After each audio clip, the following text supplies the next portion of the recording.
It's the 47th annual conference of the Institute of Chartered Accountants of Nigeria, ICAN, holding at the International Conference Center in Abuja. The hall is full to capacity with chartered accountants, captains of industries and government officials, as both the president of ICAN and the chairman of the conference committee call on members to adapt to modern technologies and lead the way in finding solutions to the nation's economic challenges.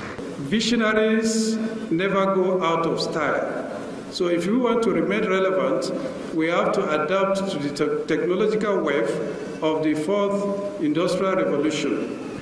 The theme of this year's conference connotes that we chartered accountants should be ready to lead the way, combining our talent with strategy to bring together like-minded stakeholders to brainstorm and strive to formulate practical solutions to our nation's problems. Then, the representative of President Buhari cast the tape, a tradition which symbolically declared the conference open.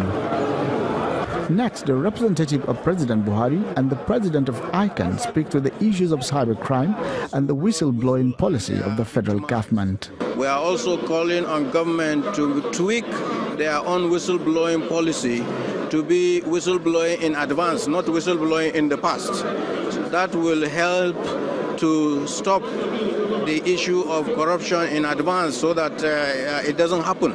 Not after it has happened and the money has gone away, then the whistle will be blown. Billions of dollars, and in the case of Nigeria, in Naira, were being siphoned and taken by cyber criminals. So there is need really to bring that onto curriculum and then to coach our accountants and financial managers.